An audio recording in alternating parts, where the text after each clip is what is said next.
Okay, it looks like we are live. Just going to make sure that we are in the correct group. Yes, we are live in GGC Business, and I'm absolutely delighted to be joined by entrepreneur, investor, and host of the Always Free podcast, Jason Graystone. So, welcome back, Jason. Thanks for having me. Yeah, it's good to be here again. Third Thank you. time, I think. I know, third time. So we did a live in the main group on personal finances. We did one especially for the business members at the end of last year about things to focus on in your business to grow revenue in 2024. So I'll pop the link below that. And then tonight we're on to talk about podcasting and a strategy to grow a podcast as well. So you tell us a bit about you again, Jason, to remind the ladies or for our new members, and also tell us a bit about your podcast because I am an avid listener. I love it. Great. Yeah. I started a podcast back in 2018 or 2019, and it stemmed from a newsletter that I'd written every Sunday, and that was after I decided that I'd seen a lot of entrepreneurs struggling with their finances, and I thought I'm just going to share everything that I did in my life and what I do in my life. And I wrote this newsletter, and then after a while, I was getting a lot of requests for people to, is there an audible version? Because I've got dyslexia or I struggle to digest 5,000 word emails and stuff like that. So I started recording this podcast, and within the first 48 hours of launching the podcast, it went to number one on Apple Podcasts in three categories. And I realized that it was quite, the message was quite, people were getting value from it. And we Yeah. received like hundreds and hundreds of reviews and all this. And I was getting like heartfelt emails and all these DMs. And I thought, this is really great. This is inspiring. So I just kept at it. And it's been a, just an unbelievable way to share with as many people as possible my message and my strategies, as well as connect with some real, you get a real connection from podcasting that you don't tend to get from other mediums. And I think that's because there's no kind of visual suggestion. Mine's audible only. So, it's a very intimate, people could be in bed with you, they could be in the shower listening to you, they could be walking on a beach, or they could be sunbathing, or they could be in some real intimate places listening to you, and they don't have any visual suggestion. So it's just them using their imagination, relating what you're saying to their own experiences in their life. So their imagination comes to life, and you really connect with people that way, because there's no other, it's only them using their beliefs and their experiences to relate to what you're saying, and it just forms a real strong connection.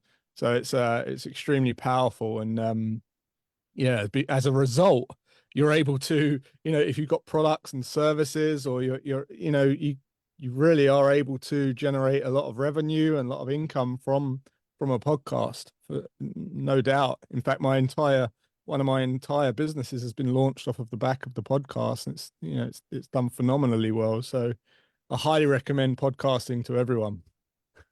Love it. Okay, brilliant. Okay, so I've got like multiple questions from what you just said there. So firstly, number one and three categories you said within 48 hours.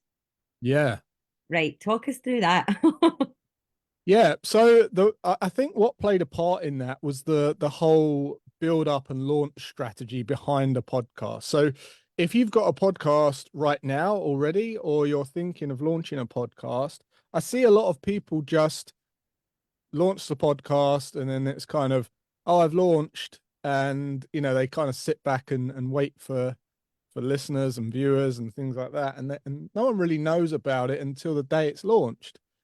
Um, Whereas what we did is we put a lot of effort into the launch, creating a lot of buzz and hype around the launch.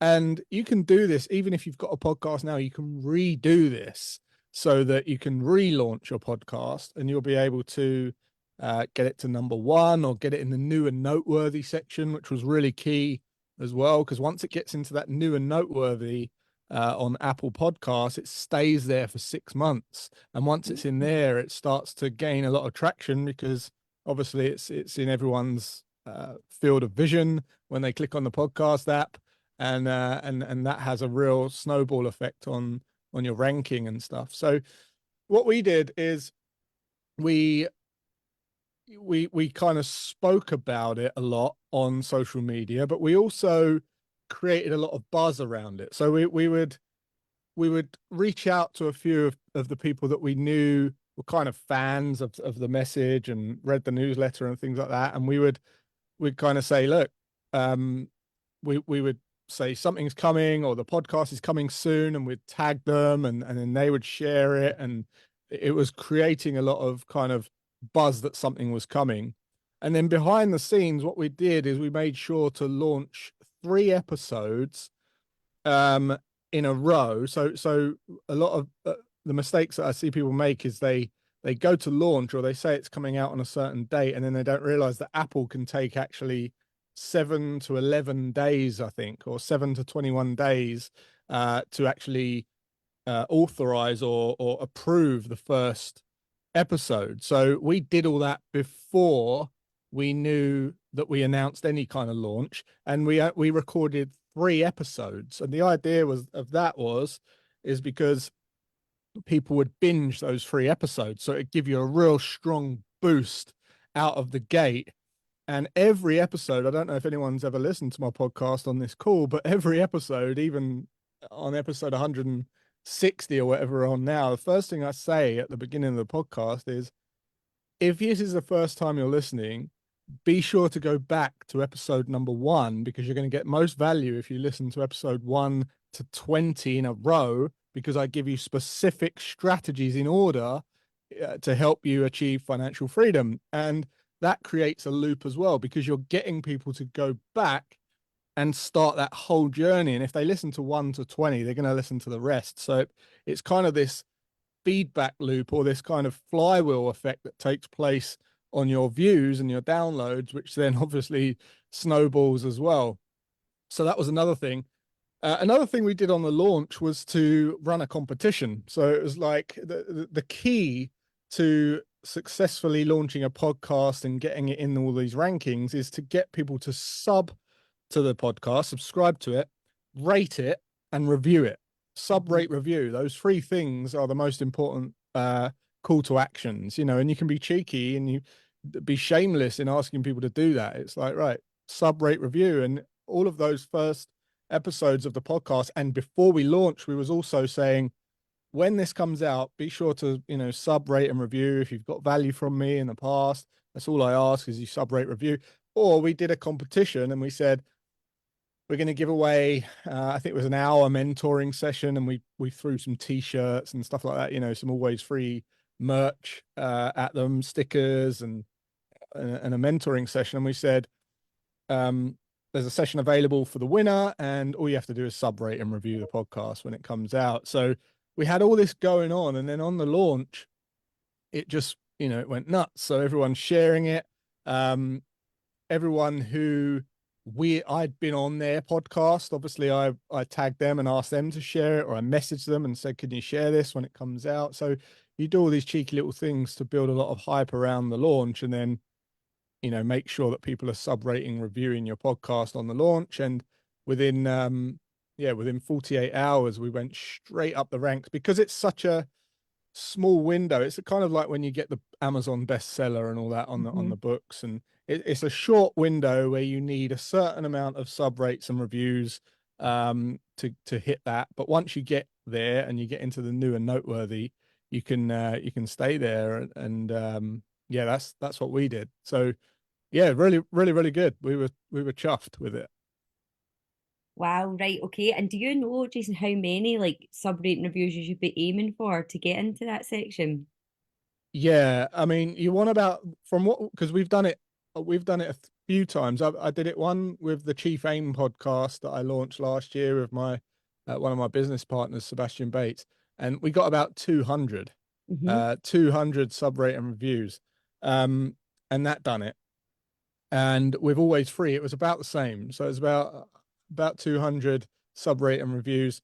It seems like a lot, but it's actually not. If you're really cheeky and really hammer it, I mean, if I could go back in time, I'd love to show you how, uh, you know, how relentless I was in getting people to sub rate and review over that week. But I think when I think about that, it's really important because that's what I don't see people doing. It's Hmm. like, oh, my podcast launched today, go and give it a like. And it's like, today? Like, no one, I haven't got time to do it today. You should have let me know about it a bit.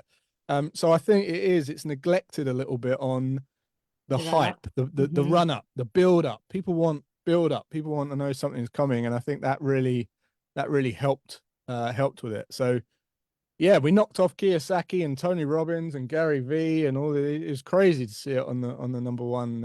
It was number one in business, investing, and entrepreneurship. So it was great.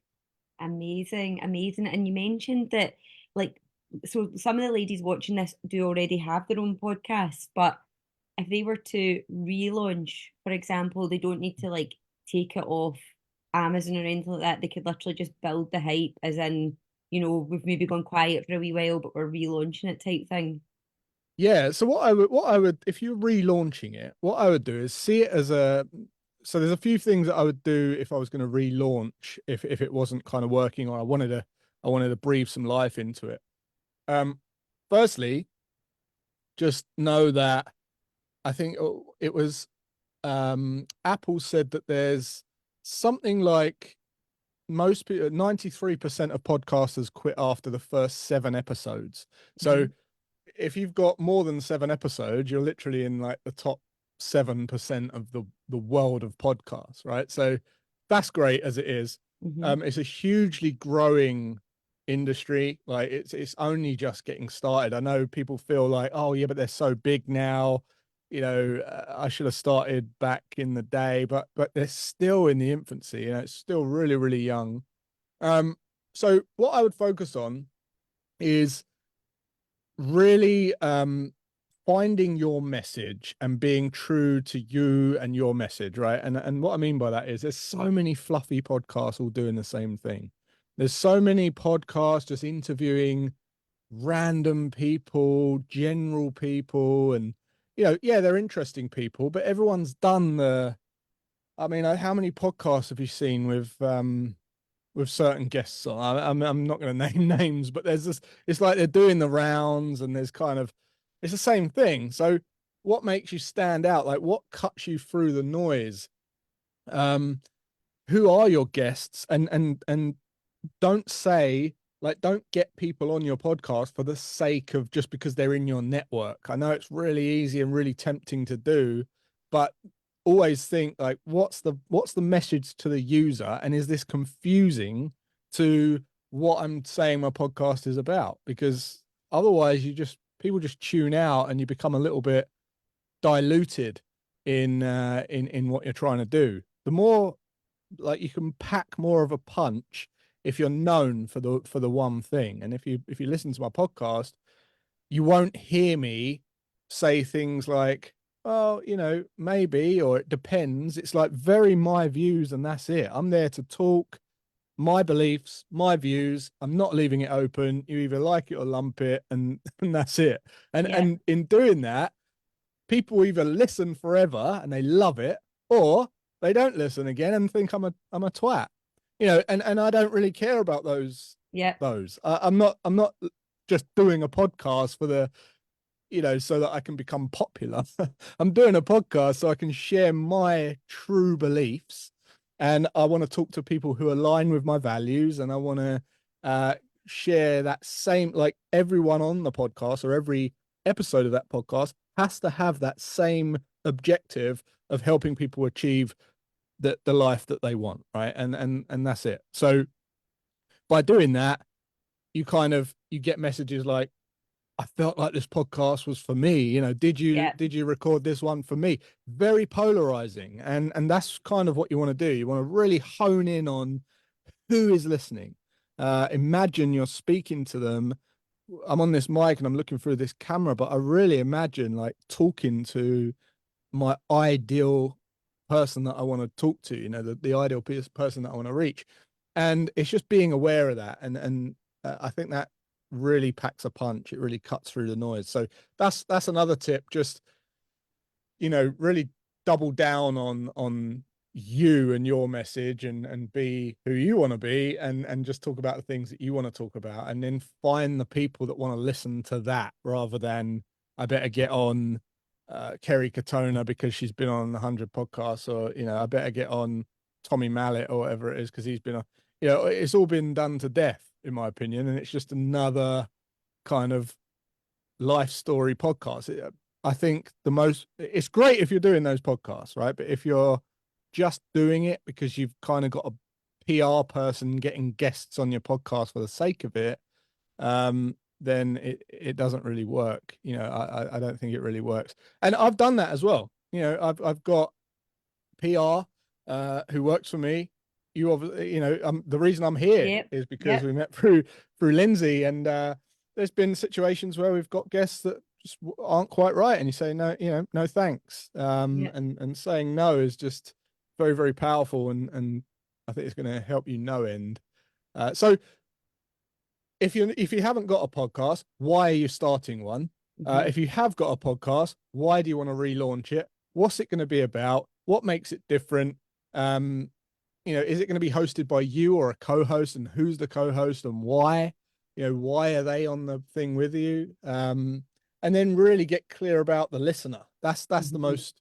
most important thing. What are they interested in? And I always talk about this, the drill or the hole. And what I mean by that is people don't really think about what result people want. So if I was to say I want this put this picture on the wall, and you say, well, you need a drill.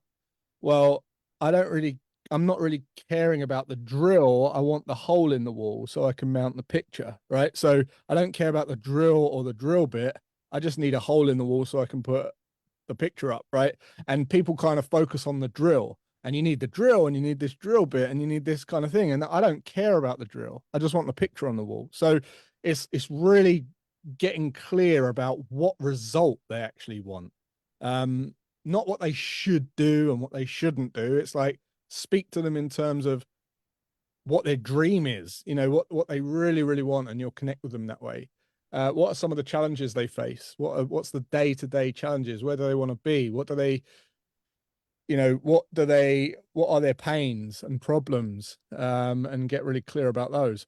The other thing that's really important is when they'll listen to your podcast. If you're trying to speak to, busy mums, it is ridiculous trying to do a podcast that gets released during a school run on a on a Wednesday where all the school clubs are at 3:30 p.m. It doesn't make sense to launch a I don't know a fitness podcast for busy professionals between 9 and 5 p.m. when they're at work or got their head in the computer, right? So it's really just these tiny little things that you think about and you give consideration to that's going to give you an edge on making sure that every podcast episode hits home. When are you going to do it? So how long is the podcast going to be? If you're trying to hit people on a commute home, how long is that commute? Normally half hour max, maybe an hour max. I wouldn't. I'm not a.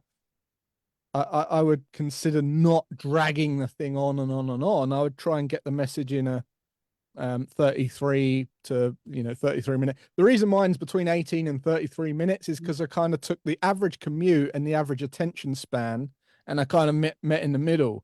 And Yeah. the reason I launched mine on a Thursday, even, and this is another thing to consider, is because Thursday is a day when everyone starts to feel good, and they're receptive to certain positive information. So if you can give your message to them on a Thursday when they know tomorrow's Friday and I'm going to smash it next week kind of thing, that works for my podcast because it plays into you can do this, you can be who you want to be, and here's some strategies that you can start immediately, and have a great rest of your day and weekend, and I'll see you next time. And it's like yes, tomorrow's Friday. That's it. This weekend I'm going to sort it out. Monday I'll start doing that thing. Over the weekend I'll research this, that, and the other, and it makes people feel good. If I was to do it on a Monday, they might tune out a little bit.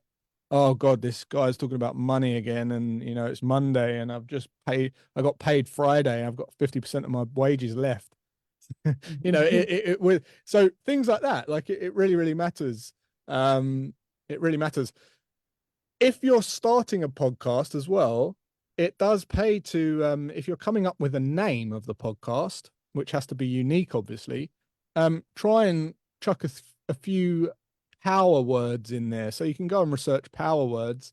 And it's things like words that add power to any kind of title, like a how to, or the word change or master or become or things like that. And you can go and Google these kind of powerful words, but always is a powerful word.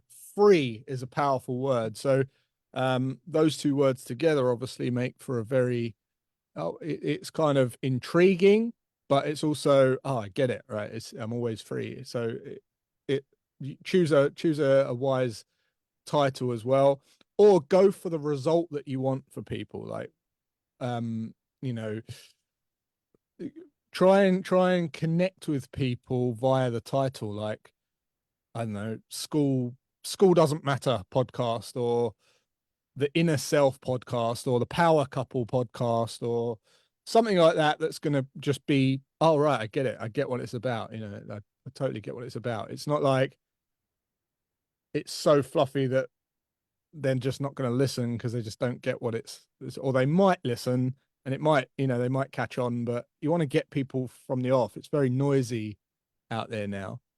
Yeah. Um, the other thing that I would say, I'm just rambling on because I'm trying to think of everything that I could possibly give as value to your guys, but the other thing that's important is the frequency. Um, st Stick to a day or a time and stick to it. Like, don't do it willy-nilly.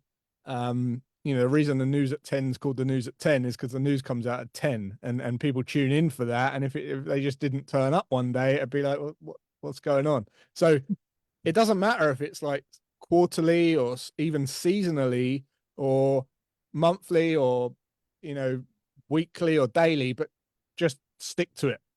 Stick to it on the same day, same time, release it at the same. Try and be as consistent as you can, because that obviously builds a lot of trust with people who listen as well. And the amount we had a break from the podcast from no October or November to last week, and the amount of messages we got, it's like, oh, where's the podcast gone? Have you stopped uploading? And people catch on to that Mm-hmm. because they're so used to it, and it becomes like a habit in people's lives, which is crazy. And you think about, if you listen to podcasts, it's true. It's like, oh well, where have the podcast gone? Where's the podcast this week? So being consistent with the time really, really helped us as well. Is there, Um, Jason, is there a secret sauce to frequency? So, like, I know some people feel quite like, because it is a bit of work, like, especially if you're doing the editing and stuff yourself. Like, is once a week like a good, or like, what do you think? I think once a week's great. Any more than that, I mean, if you've got a lot to talk about, let's just say it's like you do a two tip Tuesday and a winning Wednesday, or I don't know, you might have something that you can go on and do kind of bite-sized little chunks and do one a day, like a daily affirmation podcast or something like that. Mhm. You might have something that you could do on a daily basis. But for me, weekly is enough to get some good ideas, and because you want to plan these bit ahead of time. What I wouldn't do is try and every week just plan it just before, or come up with it, on the day, because that's gonna put a lot of pressure on you, and you'll start to dread it a little bit. So plan it ahead of time, and I find a week gives you enough time to get enough content or enough ideas to talk about that's valuable, so you're not just rambling on, but it's also enough time to not feel a little bit, oh god, I've got to do another one, I've got to think about it again. So I think weekly is best for me. I don't know if there's a secret sauce, but weekly definitely works for me. Um, And how far in and advance ju- do you plan it as well? How far, like, how many episodes have yeah, you got planned? yeah. To be honest, like I used to plan the following week and the next week before I'd done them. Now I don't really plan them. Okay. Now I'm a bit seasoned. I just come up. I usually have a conversation with someone, or I do a Q. Ask me a question on Instagram or something like that, or have a conversation with someone. A lot of things, which has been really powerful for me, is you have kids, and there's some certain things, conversations you have with kids, like mine's 18 and 15, and they don't want you to be their teacher. They don't want to listen to you really. So you want them to listen and you want them to take your advice, but they don't want you as their teacher. So you have conversations with them, and then you can get your point out on the podcast that you want to make about that particular topic as if you were talking about someone else. And they listen, their friends listen, they say, "Oh, your dad's always on Instagram stories talking about this," and they like it. And then they start to realize, my dad's got a good point there. And you haven't got to be their teacher. So I've used social media in my podcast a lot for that. Okay. Talking about money with my kids, and then they kind of add a little bit of a view that I don't share with them, and then I say, right, okay, and I talk about it on podcast. I do want to just make a point though, because you said like they take a lot of planning, editing, and all that kind of stuff. 95% of my podcasts are recorded on voice notes on my phone and then just uploaded straight to Libsyn. I don't have I any. love that. I know I've got this mic and everything, but I'd literally just talk to my notes on here, my voice notes, and then upload it to Libsyn, or I upload it to Dropbox, and then my team just upload it to Libsyn. There's no editing. It's literally just voice notes. There's no special mic. There's nothing. It's just the mic on your iPhone is incredible. It's got compression and EQ and everything else that you would have on any other. Here's the thing. I talk to people about what gear all the time, and they go, "Oh yeah, but I've got to wait till I get that good mic come through, and I'll afford that, and then I'll start the podcast." This microphone is attached to an XLR cable that goes into a DAW, which has an EQ and compression. So all of the sound is not this, it's actually the software. Now, this Apple iPhone has got that software in it. So you just talk through the mic, which is really, really good or good enough, and it EQs and compresses it, and it sounds as good as it would on there. so, I so know. everyone thinking that they got to buy a 400 quid mic to actually sound good, I'm afraid you don't. You don't need to. That's like a mic drop moment for people because they will have been like, okay, I'll get the mic and I'll do this. Just like running, I'll get the trainers and then it's the taking action. So and Yeah. actually like I'll pop the link to your podcast underneath this live as well and go on and listen and obviously listen for the content, which is super interesting and brilliant, but have a listen to Jason's voice because you actually would never know that you're doing it as a voice note. Right. That's how good these mics are. And if you use AirPods as well, the mics in these things are just ridiculous. They're unbelievable. So honestly, just record yourself and somehow try and like I don't know, airdrop it to your computer and just play it through your speakers or play it through your headphones, and you'll be blown away by the sound. It cuts out background noise. It's compressed. It's unbelievable. And if you listen to my podcast, I literally tell you, there's a couple where I'm on holiday and I'm just laying on the sunbed and I'm recording it, and I'm actually telling you that I'm doing that as well, and Yeah. you wouldn't know So unless I good, told you. so good. So for everybody sitting waiting for that mic, just get on your That's a voice big one, notes. isn't it? Everyone's always waiting for the mic to arrive, and No, I love it. Right, okay. So you just uploaded it straight from voice note straight. Did you say Lipsum? The soft Libsyn, yeah, Libsyn. Lipson. I use Libsyn. Yeah, yeah. Libsyn. Okay. They were one of the first kind of podcast platforms, and to be honest, they've been really great. Um, and yeah, so the kind of drip distribution tricks, just to kind of recap in case I missed any, it's like try and launch 3 to 5 in one go on the first attempt. if you're having guests, try and get your biggest guests on in those first three, so Mhm. that obviously they share it. And you're trying to create a snowball. You're trying to create a momentum in the launch. Buzzwords, current topics that are relevant to obviously your message. Don't just talk about Brexit if you never talk about Brexit, or high value. That's definitely the key. Um, expect nothing in return. Share it to the world as if you're not being paid ever for it, Mhm. and the money will come definitely. Um, Another thing is explain the concept of the podcast and who it's for in the beginning on the first Mhm. episode. If you listen to episode one of mine, it's like, right, this is me, Jason Graystone. This is my story. This is why I'm talking. This is why you might want to listen. And this is the kind of journey I'm going to take you on. This is who it's for. Um, and I hope it helps, kind of thing. So tell your story as well. That's another thing. Um, yeah, and then ask everyone to download and go back to episode one, refer to previous episodes as well. So if you've covered something in a previous, mention that podcast and say, I did talk about this in episode 13, where I took my son out of school, and you go and talk about that, and you can go and listen to that after this one. So always try, like, be conscious of this, trying to create this loop effect, this Mhm. flywheel effect, and it snowballs. It really does. After doing that for 6 months, a year, you really start to you see the difference. Okay, amazing. Right. So a couple of things then before we maybe have a wee chat about monetizing your podcast as well. Mhm.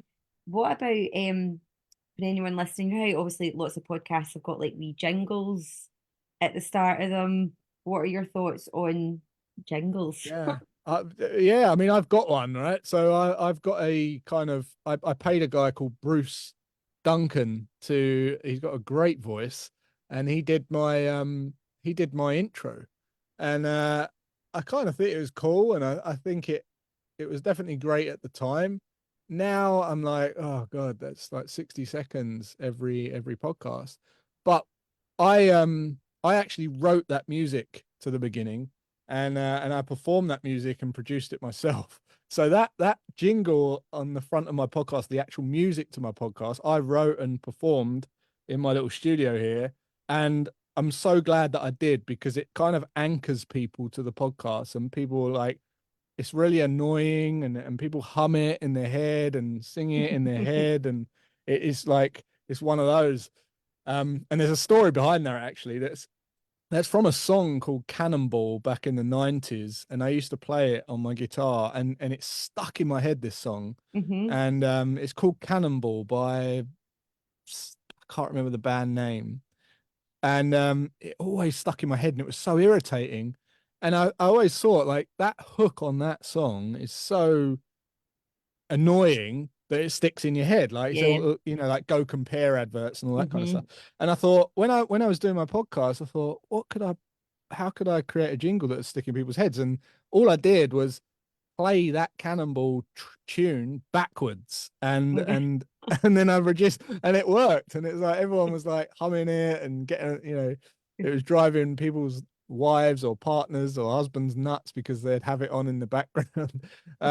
So I'm glad it did, because it kind of had that anchoring effect. It's like, the music, it almost makes you feel ready for the podcast.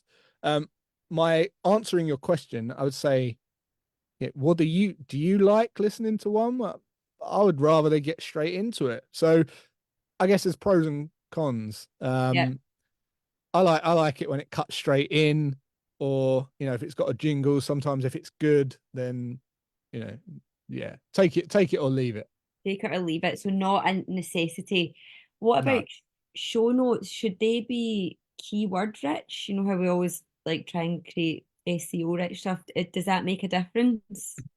Yeah, I haven't been hammering that as much as I would have liked, but I definitely know that most platforms are becoming SEO focused. Hmm. Even the TikToks and the Instagram. It's not so much about hashtags. It's about matching descriptions with what you're actually saying in the episode, and I think that's important. But it all kind of comes back to what I said at the beginning, making sure what you're talking about is on a certain topic, because Apple and platforms like that will categorize your podcast for you. You can nominate what category you want to be in, but Apple actually categorizes your podcast for you. And even with YouTube, if you're doing a YouTube style podcast, if you look at um your YouTube analytics, it will tell you what you've been categorized as. Same as TikTok, it will tell you at the top. You'll see it at the top. It will put you in a category, and if it says uncategorized, it means that it doesn't really get what you do. And you really want to be in one of those categories. And the best way to do that is to use SEO. So using tools like get Google AdWords or answerthepublic.com, Mhm. all of those kind of things. There's actually a there's actually a website called keyword sheeter.com, and it's actually called key phrase shitter, and it is literally you type a word in and it's like a picture of a toilet and it just dumps out a load of key phrases. Go and check that out. um Definitely. yeah, so go and check that out, and answerthepublic.com, they're really, really good things. You can also Google, like, if you are into hashtags and things like that, and you think that they're working, and you know a bit more than me about hashtags, then you can just like Google 2024 Instagram hashtags guide or something like that, or cracking Facebook hashtags in 2024, and you'll get some really, really good articles on that. um that's what I Brilliant. would do. But we haven't been hammering the SEO and the hashtags on the podcast. All we do is we give it a good heading. We talk about the same stuff every week. It's consistent Yeah. with the message, and that seems to work. Brilliant. And for any ladies that will be brand new to podcasting, um, there is like 'cause GGC's got a podcast, but I'm going to relaunch it, so I'm taking your tips. But I always uploaded the RSS feed to SoundCloud, and then that Yep. pushed it out to like Apple and all your other podcasting channels. So Yeah. if anyone's sitting thinking like, how do you get it on Apple and how do you get it? You can actually just pick like one host site to push it out, can't you? Yeah. Um you could just pick, like, Libsyn is that, right? So it Hmm. just produces an RSS feed, and the RSS feed is just a broadcast, and it will broadcast out to all of those Podbean and SoundCloud and Spotify and all that. I think that is a big overwhelming misconception, actually, Yep. that they think, oh, I've got to put it on there and Spotify, Google Play. You don't. Don't have to do any of that. We just upload one file and that's it. It's everywhere. Yeah, brilliant. And in terms of you mentioned at the start, Jason, that your podcast is audio only. Hmm. Was that like obviously I know because you kind of do it on the hoof sometimes, but is that a choice? Because obviously you look like right now it's such a professional pod studio that you're in, whereas I'm in my bedroom and it's so dark that you probably can't even see me. Do you know what I mean? So like, was it a choice to not film it? Yeah, like I say, I literally started my podcast because someone said they were dyslexic. So I just read Mhm. my newsletter, episode one, to the podcast, and that was it. Then I read episode two, then I read newsletter two, then I read newsletter three, and that was it. And I didn't, yeah, I did think maybe later on I could launch this into a show and then go Mhm. back to episode one and just do it as a show. And we actually did that. We did that in April 2021. I sat on this sofa and we just started again. And if you Mhm. go onto my YouTube channel, you'll see the show there on all the live videos. But the podcast Audible has just been phenomenal. It's connected way better than any of the other content that I've created, you know, for that purpose. Um, Now, don't get me wrong, like, it depends on your angle. You can definitely leverage video podcasts. Mhm. What I tend to do now is when I'm recording my podcast, I will plug in a hard drive and hit record, and I'll have a camera recording me, but I'll just be talking, to my voice notes, Yep. and then we can chop those up, little snippets, and then use those as lives or stories or TikTok videos and things like that. So Brilliant. we're leveraging that, but it's Mhm. really just not me talking to anyone. It's just me talking, to my Yep. phone. So, but if you've got guests, then the leverage there is that obviously they're going to share. If you tag them, they're going to share it because they've got egos and stuff, and Mhm. they want to. The reason they're on your podcast because they want to share their message. So of course they're going to share it. So you're definitely in for a win if you are videoing with guests because Yep. you can share it. Whereas if it's just you and you're just launching one and no one really knows who you are, um, there's not really any benefit on that and other than leveraging the video aspect as well so that you're in multiple locations at once. Brilliant. Okay. And what about just you mentioned guests there, pitching to guests. So Yeah. is there any like quick tips on, say you can see someone you really want on, how do you attract them onto your podcast? I always like, yeah, we've done this. So I've had like my one of my mentors, Dr. John DeMartini, has been on my podcast a couple of times, and I've had some really good guests that are aligned with the always free message. And it is literally just talking to them in their value system, right? So it's like Mhm. what do they want? What's their biggest want and need, and what's their pain or their problem, and how can I help them get more of what they want and reduce their pain by getting what I want of them on my podcast. So it's kind of just giving some thought into how you can really nurture that relationship, what you can offer, um, why, when you're pitching it to them, really be specific as to showing them you've done your research on them, them, you really play into their values. If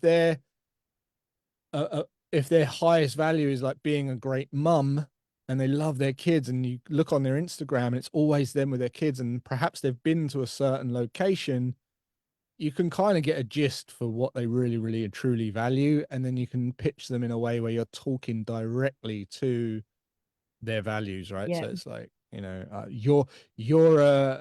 know that you value yourself as a great mom, and it's one of your most, highest values. Um, I want, I want other, I want to reach other mums that aspire to be like you. And I know it's difficult, and you face it on a daily basis, but you've overcome some challenges. And I think your message would be really, really well received in front of my audience. And, I love your work, etc. You don't have to crawl up their arse or whatever, but you Yep. just talk to them and help them see that you're appreciating who they are and play into their ego a little bit. And they're to be honest, podcasting, a lot of people say yes to podcasts because it's very quick, very easy. They can go on Zoom, they can do it remotely. A lot of it isn't videoed, so you can Yep. just do a voice call. There's platforms like Riverside, which is Mhm. phenomenal. And they can they can control the meat the content a lot more than if he was going to video them or do something like that, so they're a bit more in control, so they're more likely to say yes to coming on your podcast than getting them in a film Okay. studio and doing yeah, anything else.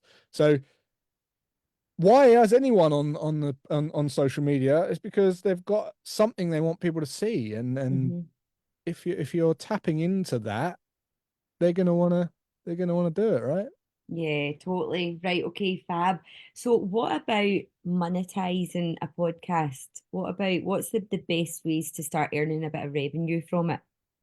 Yeah. Monetized podcast. So if this again goes back to my first point of having a really objective topic, if you have got an objective topic, you can really get some strong sponsors. What you can't get sponsor when it's really hard to get sponsors is when you're fluffy and talking about anything and everything, right? If you're just known for, I don't know, nutrition, then and you just talk about nutrition every single week, then you are very likely to be able to get some money from meal prep companies or Huel or some kind of drinks company or something, right? And you'll be able to, the costs of those will then start to, or the revenue that comes in from that will start to help you upgrade the podcast or pay for your lifestyle, whatever you want it, right? So the first thing is objective topics will attract sponsors over fluffy topics. The second way to monetize is to have obviously an ecosystem of products in the back end. So you have a ramp of products. Actually, we discussed all this in the last one, right? But if you've got a product ecosystem like that, then the podcast becomes your free product, and then you have a little taster product, and then they build more and more trust with you, and you earn money that way. The other way is from monetization through YouTube ad rev and things like that. So social media revenue. Then there's partnerships.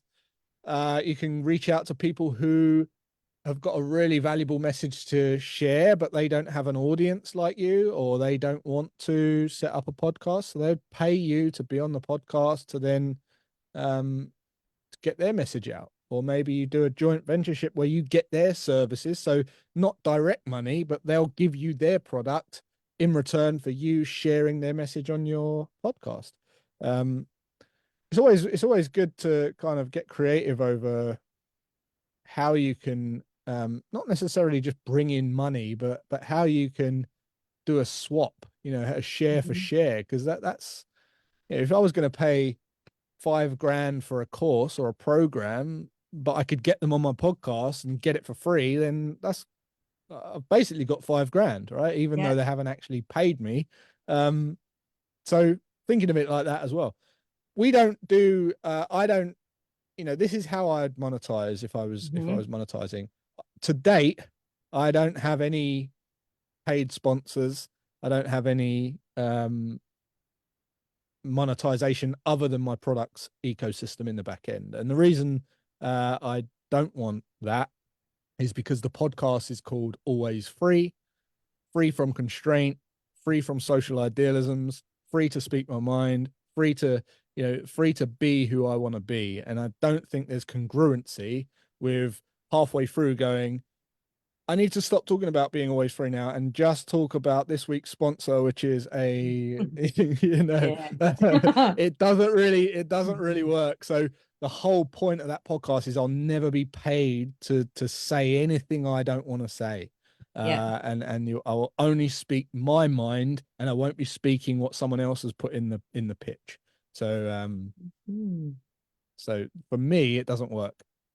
But you, like you say, you've got your ecosystem of products, so you would Yeah. maybe like refer to courses or things that you've got going on, and that'll then drive the revenue.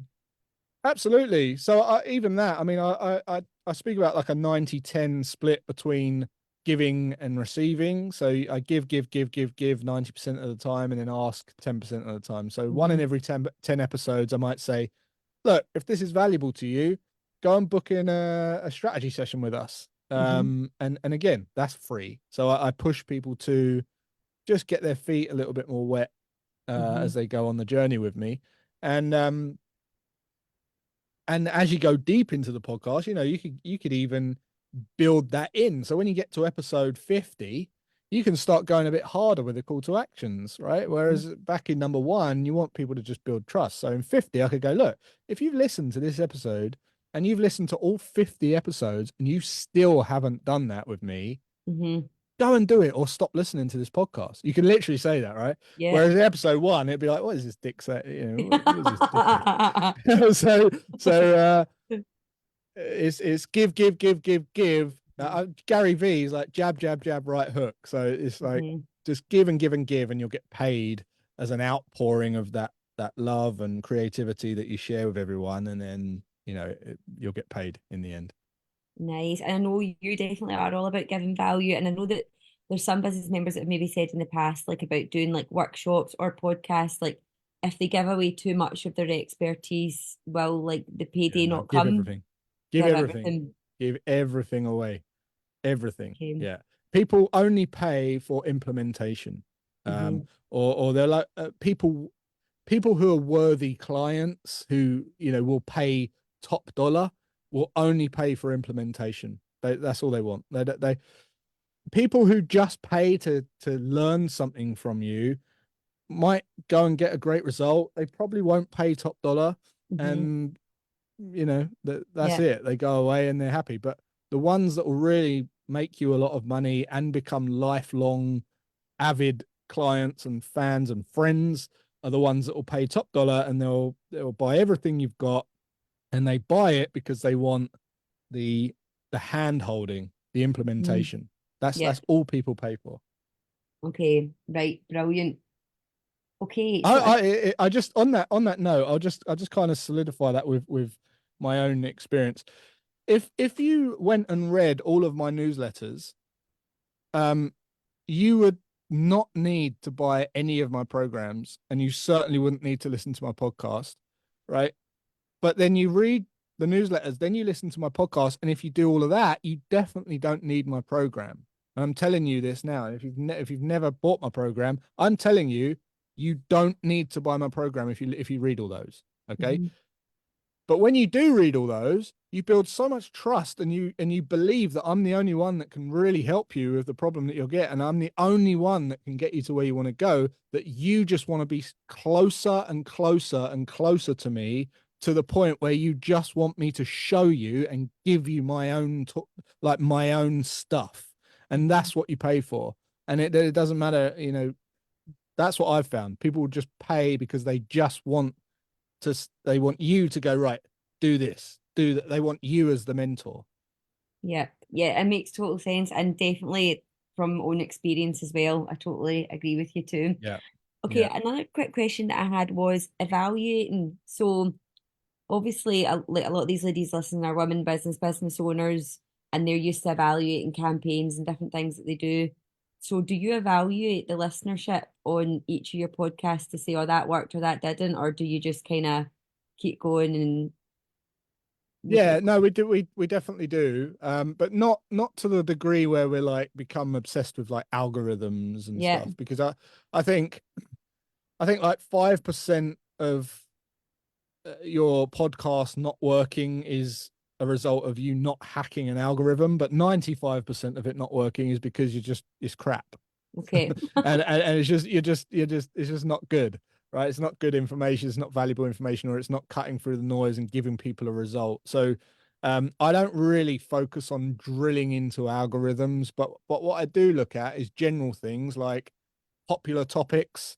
um if we share snippets, we will not look at likes at all, but what we do is we look at comments, thank Hmm. yous, in like, Yeah. kind of heartfelt replies. They're real tangible income potential type things that you can measure and you can double down on. So Hmm. to this day, my most popular podcast episode is why I took my son out of school, and that Hmm. was episode 13. I've done 160 episodes. 13 was the most popular, Hmm. and since then I've done a lot of content around homeschooling, or Yeah. how to raise entrepreneurial kids, or how to my thoughts on that. So Yeah. that works really well. It doesn't make sense to see something working really well and then go, oh yeah, that was good, I'll just talk about something else. Yeah. I see a lot of people do that. Hmm. And I think a lot of that is driven by, shit, I need new things to talk about, I need to say something profound every week. You don't. Just keep Yeah. repeating the same thing. People will just, and then you'll get known for that one thing even more, and people will just tune in. They'll become so polarized to you, they'll become raving fans. Yes, amazing. Okay. And keeping the momentum going with it, because obviously you said you're, excuse me, 160 episodes. You took a wee break. I know that a lot of podcasters do that. They do it in almost like seasons. Um, Yeah. how do you keep the momentum going and get your podcast out as much as you can whilst you're going for it? Yeah, so I just block it in my calendar every Thursday. It's their half-hour slot, and the alarm goes off. I just turn on the mic and I go, right, let's go. So through the week, I'll just keep in my notes just any ideas that I have, or conversations that I have, or my diary or whatever, my journal, and I'll just kind of um have conversations with people. Um reflect on your feelings every day and what's triggered you, what's made you happy for the day, and why was that. And those will just be podcast ideas, um, because it will always be stuff that either challenges your highest value or um, supports your highest value. So you'll either be happiest over something that supports your highest value, or you'll be most pissed off with something that's challenged your highest value. And that's what you should be talking about anyway, your highest value. So Yeah. if something's pissed me off, it's because someone's challenged my finances or my money or my wealth building or my freedom or my security. Or if something's gone really well, we made loads of money, or we've had like a great family day out or whatever, that will make me really, really happy. Mm-hmm. So you start asking yourself, well, what made me happy about that, or what made me annoyed about that? And you'll get some really good topics that are all linked to your core message that you can just talk about without having a script, without having to, have to read off a screen, because it all comes naturally from inside you. Nice. So you never have a script ever? No, no, no, no, Love no. that. That's so No, good. at most, I'll just like bullet point some ideas just so I remember to cover certain things. Like if I was going to do this tonight, if I was more prepared, I would have just gone, right, I need to talk about monetization, and I just bullet point things. Yeah. But I've got, Love. yeah, we literally got on the call before and just said, right, what should we talk about? Let's just go for it. Let's just go for it. We love it. Well, that has been like an hour of golden nuggets, I think, for any ladies looking to start a podcast or potentially relaunch, or maybe you've currently got one, but you've not been doing some of these things that Jason has been talking about. I've asked if anyone's got any questions. I know that there's lots of ladies watching, but I think you have covered off um, Great. lots of information. Is there any final points to add, or Um, yeah, I would just say like show up every, don't kind of dim your light on your podcast. Don't try and keep everyone happy. Don't let anyone stop you from saying what you really and truly think. Don't try and please everyone, and just get on the microphone, record, upload it, and that's it. Don't even look at comment. The great thing about podcasts is there isn't comments, right? So that is a good thing. You just upload it and it's out there, and that's it. The only comments you'll get is people messaging you going, "Oh, you're a twat," or "Oh, I really love that," So Okay, brilliant. And you and just as do it. you said at the start, Jason, it has revolutionized like what you do and your day to day with your business. So real Totally. positive story. Totally. We've generated since 2018 or 2019 when we launched that thing. We've generated, millions and millions in revenue, attributable just to that podcast. My program was built off of that podcast, um, from gaining insight to what was popular, what people wanted to learn, and then I mapped out a program, and we launched it off the back of that podcast. So it's been phenomenal. Well, I think that's the perfect way to end it. That's like the perfect mic drop moment that you've made millions from your podcast. We will all be inspired by that and go forth and hopefully do the same. Amazing. I hope you do. Just record it and press go. That's it. We love it. We love it. Right, ladies, and we're going to sign off just now. Thanks all for watching, and I will see you soon. And thanks so much to Jason for being on the podcast, the podcast, the live chat. That was Pleasure. brilliant.